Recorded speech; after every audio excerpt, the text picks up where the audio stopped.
জানিয়ে দেব এই মুহূর্তে হাতে পাওয়া সর্বশেষ গুরুত্বপূর্ণ আপডেট বাংলা সংবাদ। শুরুতেই থাকছে ঢাকা বিশ্ববিদ্যালয় যুবককে পিটিয়ে হত্যা, ছাত্রলীগ নেতা সহ আটক ৪।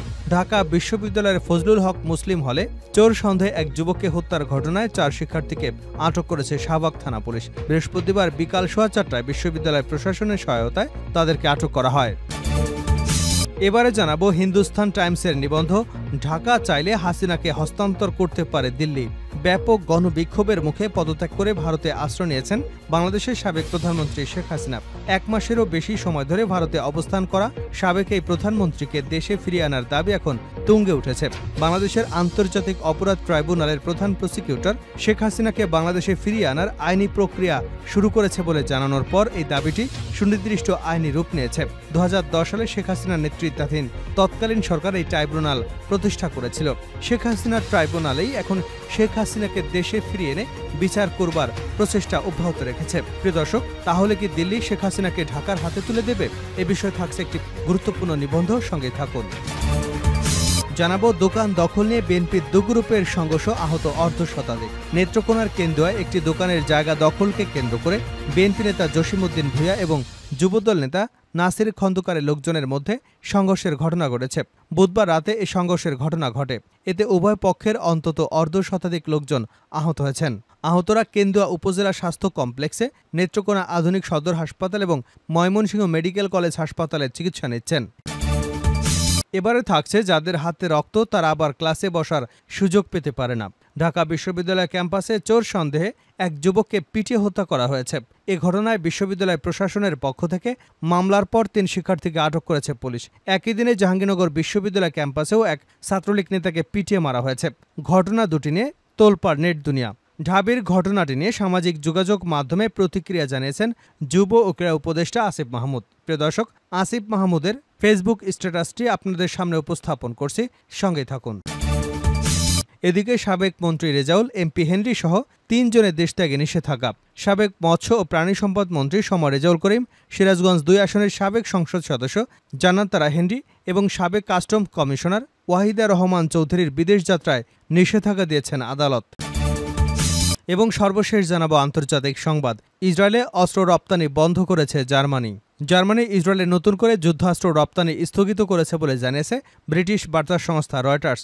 ইসরায়েলের যুদ্ধাস্ত্র রপ্তানি করে জার্মানি মানবাধিকার লঙ্ঘন করেছে এমন অভিযোগের প্রেক্ষিতে তারা রপ্তানি স্থগিত করেছে বলে ধারণা করা হচ্ছে। এতক্ষণ শিরোনাম শুনছিলেন, এবার বিস্তারিত। প্রিয় দর্শক, আপনি যদি এই চ্যানেলে নতুন হয়ে থাকেন, ভিডিওটি দেখতে দেখতে চ্যানেলটি সাবস্ক্রাইব করে আমাদের সঙ্গে থাকুন। আর এই ভিডিও সম্পর্কে আপনি আপনার মূল্যবান মতামতটি কমেন্ট বক্সে জানিয়ে দিন। আর হ্যাঁ প্রিয় দর্শক, জানিয়ে দিন ভিডিওটি কোথা থেকে দেখছেন। ঢাকা বিশ্ববিদ্যালয়ের যুবককে পিটিয়ে হত্যা, ছাত্রলীগ নেতা সহ আটক 4। ঢাকা বিশ্ববিদ্যালয় ফজলুল হক মুসলিম হলে চোর সন্দেহে এক যুবককে হত্যার ঘটনায় 4 জন শিক্ষার্থীকে আটক করেছে শাহবাগ থানা পুলিশ। বৃহস্পতিবার বিকেল 4:15টায় বিশ্ববিদ্যালয় প্রশাসনের সহায়তায় তাদের আটক করা হয়। আটক শিক্ষার্থীরা হলেন ছাত্রলীগের সদ্য পদত্যাগ করা উপবিজ্ঞান এবং প্রযুক্তি সম্পাদক ও পদার্থবিজ্ঞান বিভাগের শিক্ষার্থী জালাল মিয়া, মৃত্তিকা, পানি ও পরিবেশ বিভাগের শিক্ষার্থী মোহাম্মদ সুমন, পুষ্টি ও খাদ্যবিজ্ঞান ইনস্টিটিউটের মোত্তাকিন সাকিন এবং সাজ্জাদ। এর আগে বৃহস্পতিবার এ ঘটনায় শাহবাগ থানায় মামলার আবেদন করে এজাহার দায়ের করেছে ঢাকা বিশ্ববিদ্যালয় প্রশাসন। পরে আবেদনটি মামলা হিসেবে গ্রহণ করা হয়। ঢাকা বিশ্ববিদ্যালয়ের স্টেট অফিসের সুপারভাইজার আমানুল্লাহ এ মামলার আবেদন করেন। মামলার এজাহারে বলা হয়, গতকাল রাত 8:45টায় ঢাবির ফজলুল হক মুসলিম হলের গেটে সন্দেহজনকভাবে ঘোরাফেরা করতে থাকলে বিশ্ববিদ্যালয়ের কিছু ছাত্র তাকে আটক করেন। পরে হলের মূল ভবনের গেস্ট রুমে নিয়ে মোবাইল ফোন চুরি করেছে বলে এলোপাথাড়ি থাপ্পড় ও কিলঘুষি মারেন। পরে ওই যুবক মানসিক রোগী বুঝতে পেরে তাকে ফজলুল হক হল মুসলিম হলের ক্যান্টিনে নিয়ে খাবার খাওয়ানো হয়। এতে আরও বলা হয়, পরবর্তী সময় দক্ষিণ ভবনের গেস্ট রুমে নিয়ে জানালার পেছনে হাত বেঁধে স্ট্যাম্প, হকি স্টিক, লাঠি দিয়ে উচ্ছৃঙ্খল কিছু ছাত্র বেধড়ক মারধর করলে তিনি অচেতন হয়ে পড়েন। কয়েকজন শিক্ষার্থী বিষয়টি বিশ্ববিদ্যালয়ের কয়েকজন আবাসিক শিক্ষককে জানালে তারা অচেতন অবস্থায় যুবককে ধরাধরি করে মেডিকেলে নিয়ে যায়। এজাহারে আরও উল্লেখ করা হয়, পথচারী লোকজনদের মাধ্যমে জানতে পারেন অচেতন যুবকের নাম তোফাজ্জল, তিনি একজন ভবঘুরে। পরে ওই যুবককে ঢাকা মেডিকেল কলেজ হাসপাতালে জরুরি বিভাগে নিয়ে গেলে কর্তব্যরত ডাক্তার প্রয়োজনীয় পরীক্ষা নিরীক্ষা করে রাত 12:45 দিকে মৃত ঘোষণা করেন। জানা যায়, নিহত ব্যক্তির নাম তোফাজ্জল। তার বাড়ি বরগুনা জেলার পাথরঘাটা উপজেলার কাঁঠালতলী ইউনিয়নে। তার বাবা মা কেউই বেঁচে নেই, তিনি মানসিক ভারসাম্যহীন অবস্থায় ছিলেন।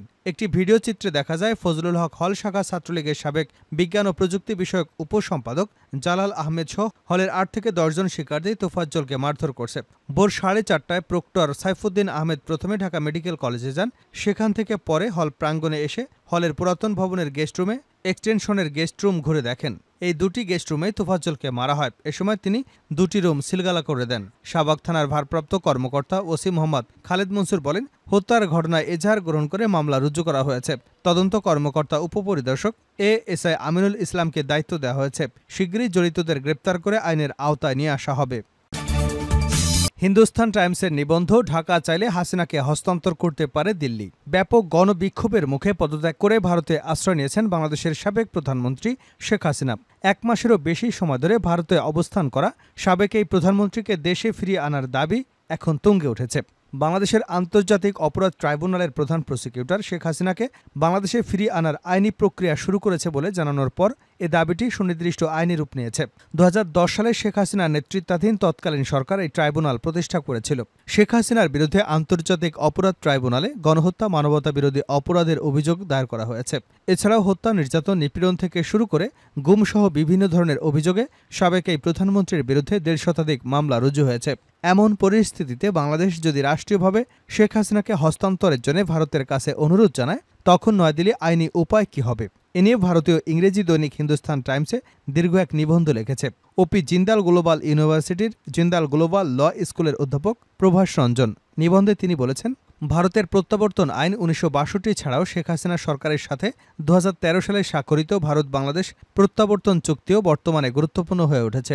১৯৬২ সালের প্রত্যাবর্তন আইনের ১২(২) ধারা ভারত বাংলাদেশের প্রত্যাবর্তন চুক্তির শর্তগুলো শেখ হাসিনাকে বাংলাদেশে প্রত্যাবর্তনের ক্ষেত্রে প্রাসঙ্গিক হয়ে উঠেছে। শেখ হাসিনাকে প্রত্যাবর্তনের জন্য বাংলাদেশ ২০১৩ সালের চুক্তির উপর নির্ভর করতে পারে। চুক্তির ১ নম্বর অনুচ্ছেদে বলা হয়েছে, বাংলাদেশ ও ভারত তাদের ভূখণ্ডে কেবল সেই ব্যক্তির প্রত্যাবর্তন করতে বাধ্য যারা প্রত্যাবর্তনযোগ্য অপরাধ, বাংলাদেশ এবং বাংলাদেশি আইনে আওতায় কমপক্ষে ১ বছরের কারাদণ্ডাদেশ মতো শাস্তিযোগ্য অপরাধ করেছে বা করার দায়ে দোষী সাব্যস্ত হয়েছেন। তবে এই অনুচ্ছেদ সেই ব্যক্তিদের ক্ষেত্রে প্রযোজ্য হবে যাদের বিরুদ্ধে অপরাধের দায়ে অভিযোগ গঠন করা হয়েছে। বাংলাদেশের আদালতে এখনও দোষী প্রমাণ না হলেও হাসিনাকে প্রত্যাবর্তন করা যেতে পারে। ভারত থেকে প্রত্যাবর্তনের প্রক্রিয়া শুরু করবার জন্য তাকে এসব অপরাধে অভিযুক্ত করাই যথেষ্ট। এছাড়া ভারত বাংলাদেশের প্রত্যাবর্তন চুক্তির অনুচ্ছেদ ১০(৩) ধারায় প্রত্যাবর্তন চাওয়ার জন্য অনুরোধকারী রাষ্ট্রের পক্ষে উপযুক্ত কর্তৃপক্ষ জারি করা গ্রেপ্তারি পরোয়ানাও যথেষ্ট। এক্ষেত্রে অনুরোধ জানানো রাষ্ট্রের কাছে সংগঠিত অপরাধের প্রমাণ শেয়ার করবার দরকার নেই। ২০১৬ সালে চুক্তিতে আনা একটি সংশোধনীর কারণে এটি দরকার নেই। তবে মূল চুক্তিতে অনুরোধকারী রাষ্ট্রকে অনুরোধ জানানো দেশের কাছে গ্রেপ্তারি পরোয়ানা সহ অন্যান্য প্রমাণ শেয়ার করার শর্ত ছিল। অভিযুক্তদের প্রত্যাবর্তন ত্বরান্বিত করার জন্য ২০১৬ সালে অপরাধের প্রমাণ শেয়ার করার প্রয়োজনীয়তা বাতিল করা হয়, যে কারণে বাংলাদেশ এ ধরনের অনুরোধ করলে শেখ হাসিনাকে হস্তান্তর করার আইনি বাধ্যবাধকতা রয়েছে ভারতের। তবে ভারত বাংলাদেশে প্রত্যাবর্তন চুক্তির কোনো ব্যক্তিকে প্রত্যাবর্তনের ক্ষেত্রে কিছু ব্যতিক্রম বিধানও রয়েছে। প্রথমত, ৬ নম্বর অনুচ্ছেদে অপরাধী ব্যক্তি যদি রাজনৈতিক নেতা হন তাহলে তার প্রত্যাবর্তন প্রত্যাখ্যান করা যেতে পারে। আবার ১৯৬২ সালের প্রত্যাবর্তন আইনের ৩১(১) ধারায় রাজনৈতিক ছাড়ের বিধান রয়েছে। তাহলে শেখ হাসিনাকে প্রত্যাবর্তনে অস্বীকৃতি জানানোর জন্য ভারত কি এসব বিধানের উপর নির্ভর করতে পারে? এর জবাব হলো না, কারণ চুক্তির ৬(২) ধারায় বিশেষভাবে হত্যা এবং অন্যান্য অপরাধের মতো অপরাধকে বাদ দেওয়া হলেও আন্তর্জাতিক আইনে গণহত্যা এবং মানবতার বিরোধের অপরাধকে রাজনৈতিক অপরাধ হিসেবে স্বীকৃতি দিয়েছে। দ্বিতীয়ত, যদি সেই ব্যক্তির প্রত্যাবর্তন অপরাধের দায়ে আদালতে বিচার করা হয়, তাহলে অনুরোধকৃত রাষ্ট্রকে প্রত্যাবর্তনের অনুরোধ প্রত্যাখ্যান করার অনুমতি দিয়েছে অনুচ্ছেদ ৭। এই বিধানটি হাসিনার ক্ষেত্রে প্রযোজ্য হবে না, কারণ তিনি ভারতীয় আদালতে বিচারের মুখোমুখি হবেন এমন কোনো অপরাধে অভিযোগ নেই। তৃতীয়ত, চুক্তির অনুচ্ছেদ ৮(১)(এ) আই ধারায় বলা হয়েছে, যদি একজন ব্যক্তি প্রত্যাবর্তনের জন্য অনুরোধকৃত রাষ্ট্রকে বোঝাতে পারেন যে তাকে হস্তান্তর করা হলে দেশে তিনি ন্যায় বিচার পাবেন না এবং তাকে প্রত্যাবর্তন করাটা নিপীড়নমূলক হবে, তাহলে অনুরোধকৃত রাষ্ট্র সমস্ত পরিস্থিতি বিবেচনা করে তাকে প্রত্যাবর্তন করা থেকে বিরত থাকতে পারে, কারণ ওই ব্যক্তির বিরুদ্ধে তোলা অভিযোগ ন্যায় বিচারের স্বার্থে সরল বিশ্বাসে করা হয়নি বলে জানাতে পারবে অনুরোধকৃত রাষ্ট্র। একই নীতি ১৯৬২ সালের প্রত্যাবর্তন আইনের ২৯ ধারায় প্রতিফলিত হয়েছে। শেখ হাসিনার ক্ষেত্রে এই বিধান প্রযোজ্য হতে পারে যে পরিস্থিতিতে তিনি ক্ষমতা থেকে বিদায় নিয়েছেন এবং তার রাজনৈতিক প্রতিপক্ষরা বাংলাদেশের বিভিন্ন বিষয় পরিচালনা করছেন। তাতে যুক্তি দেওয়া যেতে পারে যে তার বিরুদ্ধে আনা অভিযোগ প্রতিহিংসা বা রাজনৈতিক শত্রুতার দ্বারা প্রভাবিত। যদি তাকে বাংলাদেশে ফেরত পাঠানো হয় তাহলে তার সুষ্ঠু বিচার পাওয়ার ঝুঁকি রয়েছে, সুতরাং তাকে প্রত্যাবর্তন হবে নিপীড়নমূলক এবং অন্যায্য। এই ব্যাখ্যা বাংলাদেশের পক্ষে গ্রহণযোগ্য নাও হতে পারে। যারা দাবি করবে শেখ হাসিনাকে তার স্বৈরাচারী শাসনের জন্য জবাবদিহি করা হবে ন্যায় বিচারের স্বার্থে, কোনো বিরোধ নিষ্পত্তিকারী সংস্থা কার ব্যাখ্যা সঠিক তা নির্ধারণ করা না পর্যন্ত ৮(১)(এ আইআইআই ধারা অনুযায়ী উভয় পক্ষ নিজেদের আইনি ব্যাখ্যায় অটল থাকতে পারে। দোকানের দখল নিয়ে বিএনপির দুগ্রুপের সংঘর্ষ, আহত অর্ধশতাধিক। নেত্রকোনার কেন্দ্রীয় একটি দোকানের জায়গা দখলকে কেন্দ্র করে বিএনপি নেতা জসিম উদ্দিন ভূঁইয়া এবং যুবদল নেতা নাসির উদ্দিন খন্দকারের লোকজনদের মধ্যে সংঘর্ষের ঘটনা ঘটেছে। বুধবার রাতে এই সংঘর্ষের ঘটনা ঘটে। এতে উভয় পক্ষের অন্তত অর্ধশতাধিক লোকজন আহত হয়েছেন।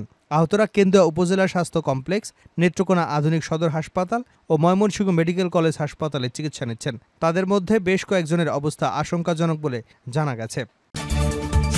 যাদের হাতে রক্ত তারা আবার ক্লাসে বসার সুযোগ পেতে পারে না।